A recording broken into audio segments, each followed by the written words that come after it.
국민들을 참 어렵게 했던 전염병들이 좀 우리나라에 돌았던 적이 있죠. 전염병 하면 여러분 어떤 전염병들이 생각나세요? 그 중에 하나 사스. 여러분 사스 기억나세요? 사스. 중국에서 발병이 됐는데 얼마나 전염 속도가 강한지 몇 개월 만에 전 세계적으로 막 쫙 퍼져서 아주 우리 모두를 공포에 떨게 했던 전염병 중에 하나가 사스죠. 한 번 걸리면 막 38도 이상의 고열이 나고 두통, 오한, 아주 여러 가지. 그래도 우리 그 당시에 이게 2003년쯤이라고 생각되는데 우리나라가 아주 이 초동 대처를 잘 해가지고 감염자는 있었지만은 그래도 사망자는 없었던. 그래서 그 당시에 우리나라가 이 사스 예방 모범 사례국으로 세계보건기구에 이렇게 선정이 되기도 했던 그런 적이 있었죠. 또 하나 여러분 전염병, 우리를 떨게 했던 전염병 어떤 전염병 생각나세요? 신종플루, 또 메르스, 그죠? 메르스. 이 메르스는 중동 지역에서 이게 낙타를 통해 가지고 이렇게 매개가 된다, 전염이 된다 이렇게 우리가 잘 알고 있는데. 이 메르스는 사스보다 아주 그 치사율이 높아가지고 10명 걸리면 3명은 죽는 아주 굉장히 무서운 병이었죠. 그래서 그 당시 우리나라가 184명이 감염이 됐는데 그 중에 33명이 목숨을 잃는 아주 공포에 떨게 했던. 우리나라는 아주 예로부터 이 전염병 때문에 많은 사람들이 목숨을 잃는 그런 나라 중에 하나였습니다. 그런데 여러분 사실은 우리 사회를 위협하는 이거보다 더 심각한 질병 중에 하나는 뭐냐 하면 바로 죄악이라고 하는 질병입니다. 사스라든지 메르스와 비교도 할 수 없을 정도로 우리 사회를 죽음으로 몰아가는 심각한 질병은 바로 죄악이라는 질병이다.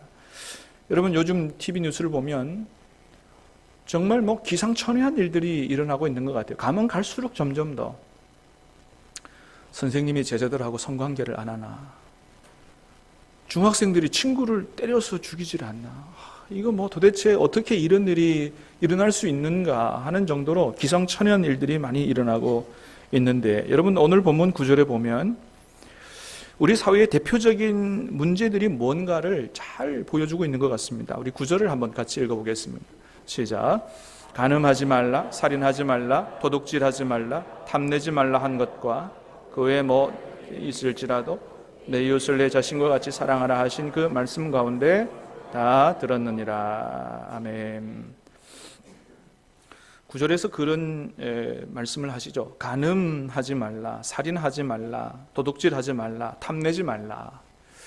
간음, 살인, 도둑질, 탐욕, 네 가지만 얘기했습니다만은 여러분 가만히 보면 오늘날 우리 사회에서 일어나고 있는 모든 일들, TV에 나오는 모든 이 사건 사고들이 다 사실은 여기 이 네 가지 안에 다 들어가지 않느냐.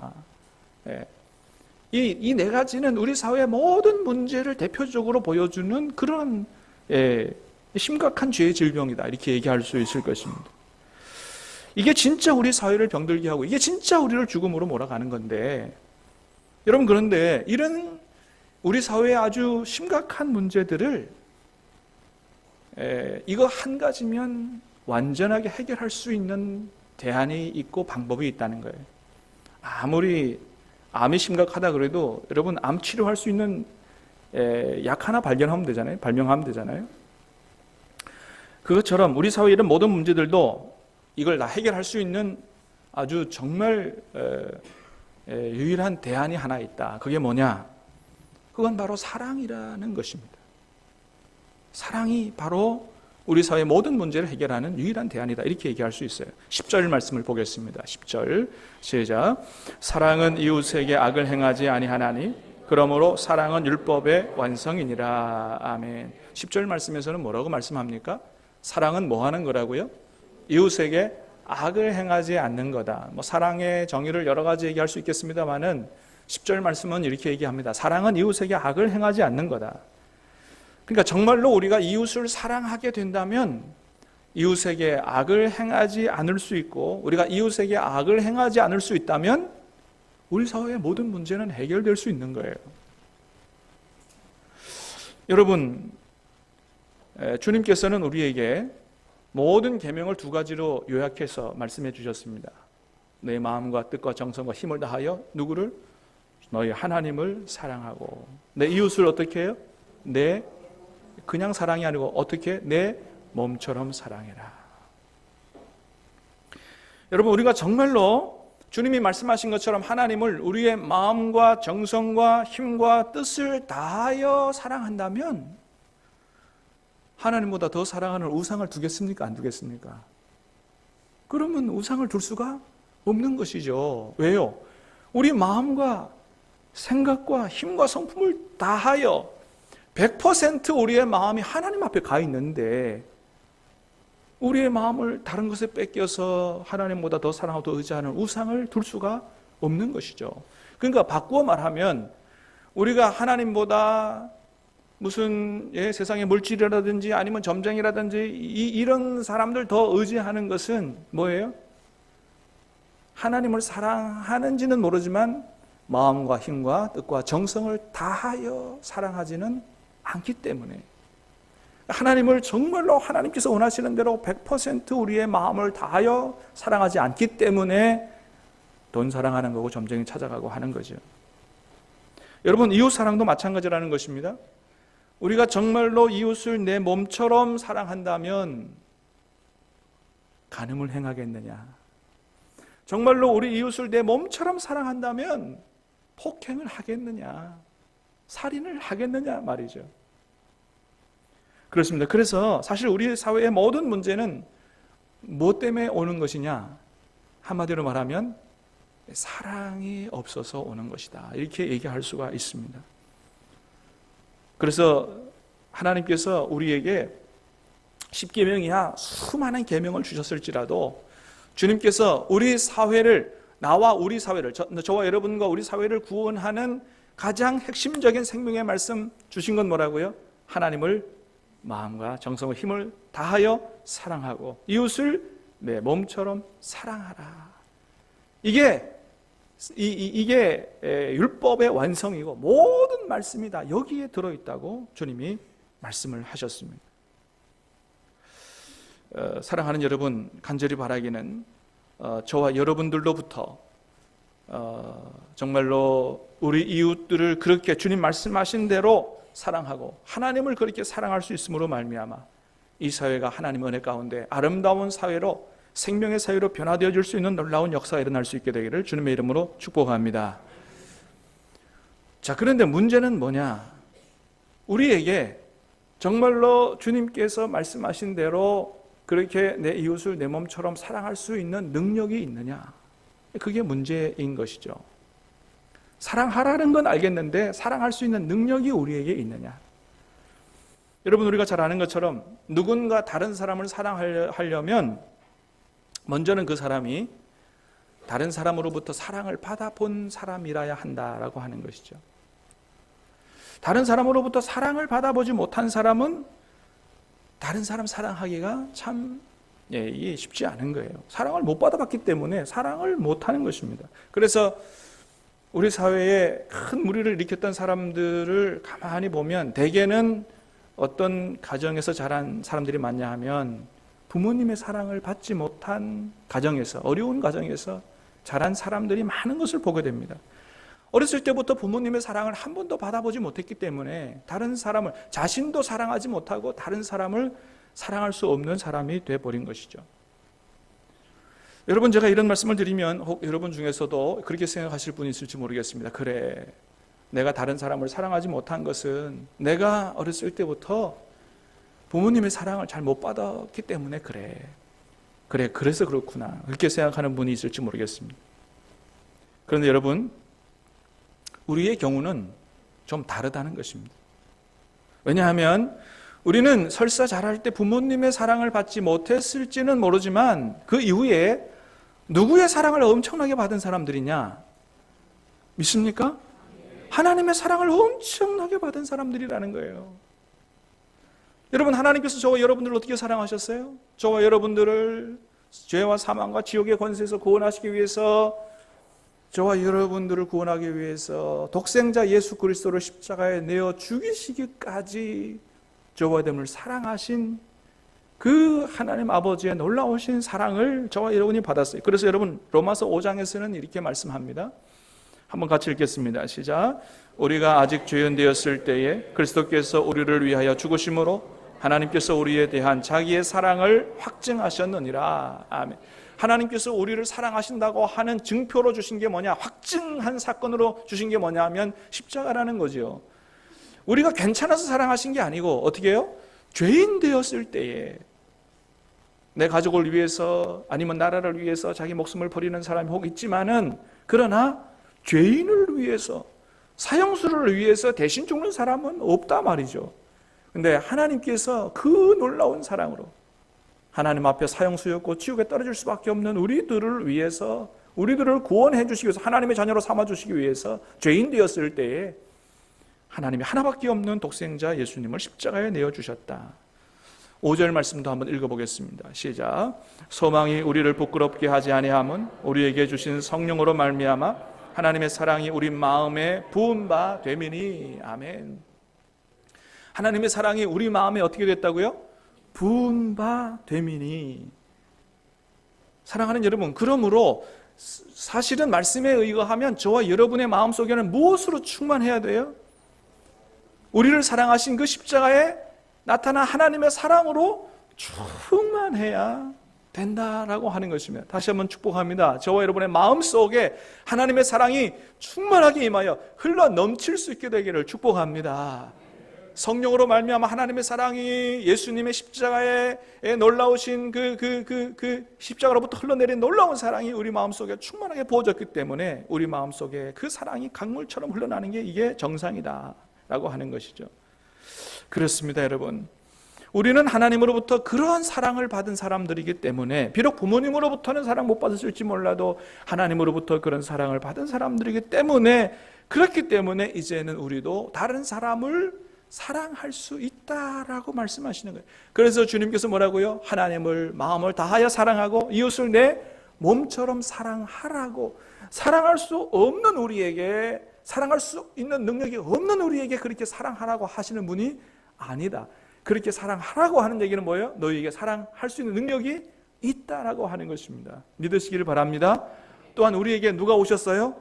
사랑의 영이신 성령께서 오시고 우리 안에서 우리가 다른 사람을 사랑할 수 있는 능력을 주시기 때문에, 사랑하는 여러분, 저와 여러분이 주님 말씀하신 대로 우리 이웃을 내 몸처럼 사랑할 수 있는 그런 삶을 살아갈 수 있는 줄로 믿습니다.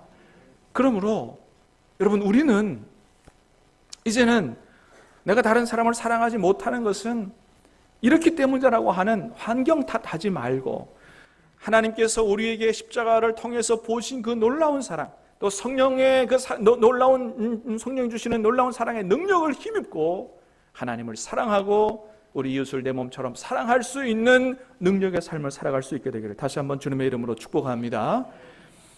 그래서 요한 1서 3장 16절은 이렇게 말씀하세요. 같이 읽어봅니다. 시작. 그가 우리를 위하여 목숨을 버리셨으니 우리가 이로써 사랑을 알고 우리도 형제를 위하여 목숨을 버리는 것이 마땅하니라. 아멘. 주님이 우리를 위해서 목숨을 버리셨으니 이것으로 우리가 진짜 사랑이라는 게 뭔지를 알게 됐고, 그러니 우리도 형제를 위하여 목숨을 버릴 수 있는 게 마땅하다. 그러니까 여러분, 주님으로부터 사랑을 받은 사람은 얼마든지 어떻게 해요? 형제를 위하여 목숨도 버릴 수 있는 사람이다. 이게 어디에 나타나 있다고요? 요한 1서 3장 16절. 여러분, 요한복음 3장 16절은 뭐지요? 하나님이 세상을 이처럼 사랑하사 독생자를 주셨으니 이는 그를 믿는 자마다 멸망하지 않고 영생을 얻게 하려 하십니다. 너무 잘 아는 말씀이죠. 그러니까 3장 16절이 똑같아요. 요한복음을 통해서 하나님의 이런 놀라운 사랑을 받은 사람은 하나님 앞에 어떤 사랑으로 응답해야 되느냐? 요한 1서 3장 16절로 응답을 해야 된다. 주님께서 우리를 위하여 그런 사랑을 베풀어 주셨으니 우리도 형제를 위하여 마땅히 목숨을 버리는 사랑으로 응답하는 것이, 이것이 성경을 통해서 우리에게 말씀하시는 하나님의 음성이 아닌가 생각을 해봅니다. 자, 여러분, 그런데 우리가 한 가지 더 생각해 볼 것이 있습니다. 그건 뭐냐 하면, 우리가 그렇게 다른 사람을 사랑해 보려고 할 때 한 가지 어려운 점이 뭐냐 하면, 내가 좋아하는 이웃이면 모르겠는데 참 사랑하기 어려운 이웃을 만날 때 이게 이제 좀 문제다라고 하는 것이죠. 여러분, 우리가 인생을 살아가다 보면 정말 보기만 해도 사랑스러운 사람이 있는 반면에 정말로 보기도 싫은 사람, 만나면 그냥 길을 피해가고 싶은 사람, 이런 사람도 우리가 살다 보면 만나게 되는 게 또 우리의 삶이죠. 그런데 여러분, 우리가 그렇게 밉고 원수처럼 느껴지는 사람도 주님은 우리에게 뭐라고 말씀하시죠? 좋아하는 사람만 사랑하고 그런 원수 같은 사람은 피해가라, 이게 아니고 그 사람도 사랑하라, 이렇게 말씀하신다는 거예요. 여러분, 그래서 우리가 지난주 수요일에 로마서 12장 말씀 들었는데, 로마서 12장에서 뭐라고 말씀하십니까? 읽어봅니다. 시작. 너희를 박해하는 자를 축복하라. 축복하고 저주하지 말라. 너희를 박해하는 사람조차도 축복하라는 거예요. 저주하지 말라는 거예요. 20절 말씀, 그 다음에 있는 말씀도 띄워주세요. 시작. 내 원수가 줄이거든 먹이고 목마르거든 마시게 하라. 그리함으로 내가 숯불을 그 머리에 쌓아 놓으리라. 악에게 지지 말고 손으로 악을 이기라고 말씀합니다. 참으로 사랑하기 어려운 사람에 대한 문제를 주님이 다 말씀하셨어요. 그렇게 하라는 거예요. 어떤 교회 집사님이 앞으로 자기의 아들을 맡아서 신앙 지도를 할 교회학교 전도사님을 찾아가셨다 그래요. 그래서 이런 부탁을 드렸는데, 목사님, 우리 아들이 아무개인데 좀 잘 부탁을 드립니다. 사실은 우리 아들이 좀 심한 말썽꾸러기입니다. 참 이렇게 예쁜 구석이라고는 참 찾아볼 수 없는 아주 말썽꾸러기인데, 그래도 목사님 내치지 마시고 좀 잘 이렇게 사랑으로 좀 잘 지도해 달라고 부탁을 했습니다. 그런데 이 전도사님이 실제로 그 아들을 만나 보니까 어머니가 말씀하신 대로 그렇더라는 거예요. 아이고, 참 아주 얼마나 예쁜 구석이 하나도 없는지. 그 이후에 그 어머니가 다시 한번 찾아오셔가지고 그 전도사님한테 그런 말씀을 하시더래요.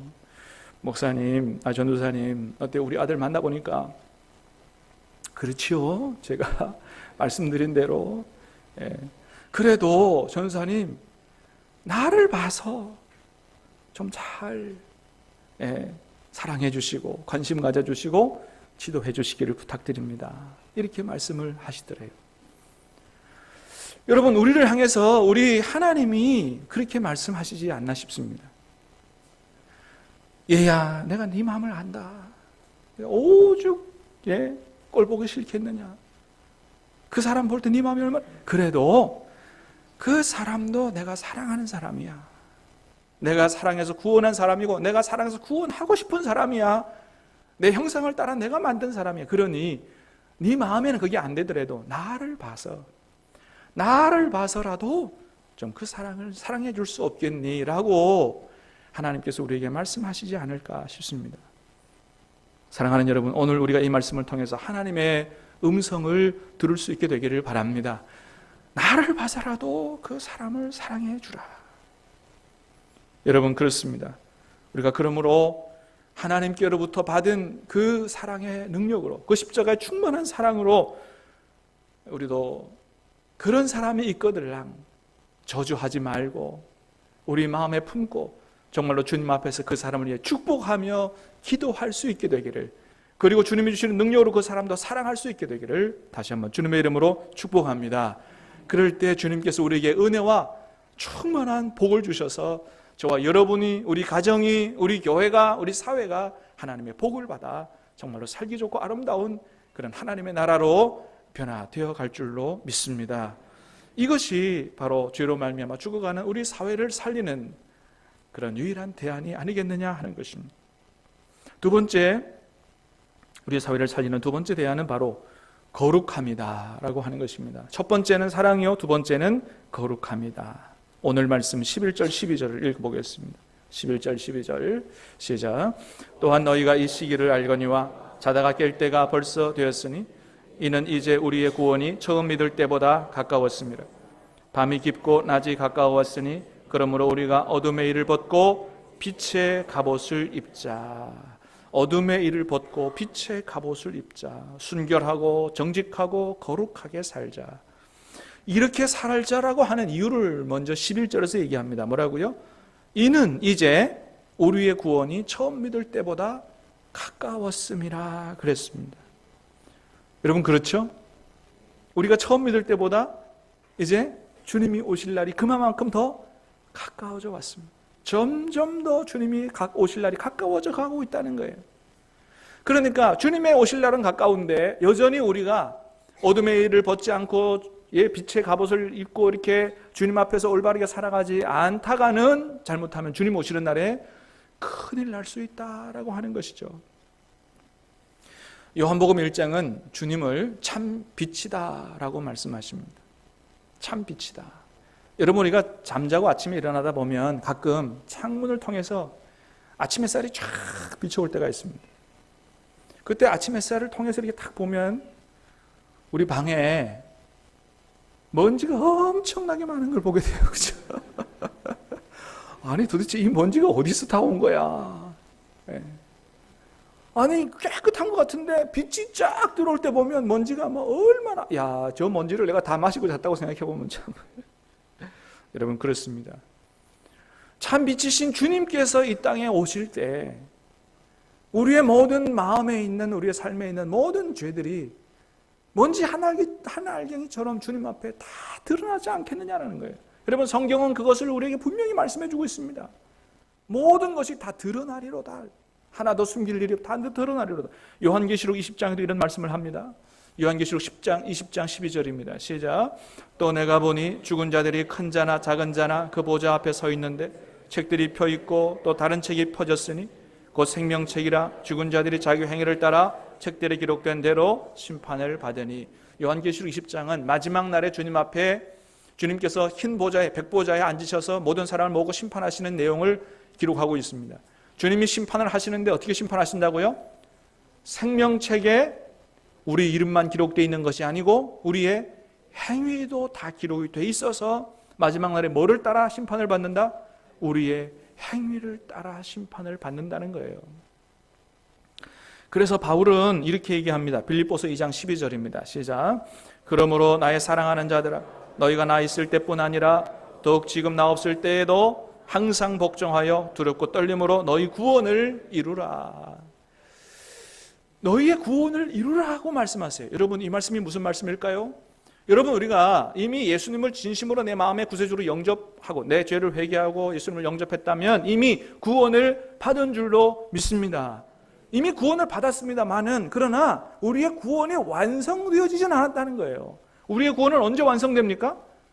예수님이 재림하셔서 모든 심판을 마치고 난 이후에 우리의 구원이 완성되는 거예요. 그때가요. 그래서 신학자들이 많은 얘기 무슨 얘기 합니까? already 이미 구원을 받았어요. 그러나 not yet 아직 구원이 완성되지는 않았다는 것입니다.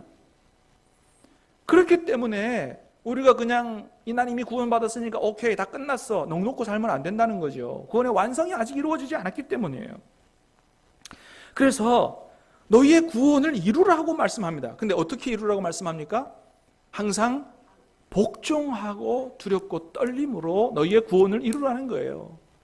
우리가 구원의 완성이 이루어지기 전까지 그때까지 우리가 어떻게 살아가야 되느냐? 주님의 말씀에 복종함으로 혹이라도 내가 구원의 완성에 이르지 못할까?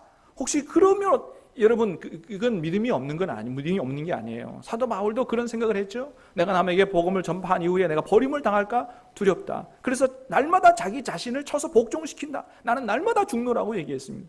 이것이 구원의 완성을 바라는 주님의 재림을 소망하는 자들의 삶의 모습인 거예요.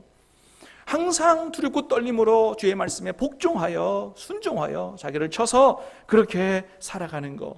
이것이 바로 우리의 구원을 마지막 날의 구원의 완성을 이루는 것이다. 그렇게 삶으로 우리의 인격과 우리의 삶의 변화를 이루어가는 것, 이것이 바로 우리의 구원의 완성을 이루어가는 것이라고 얘기하는 것입니다.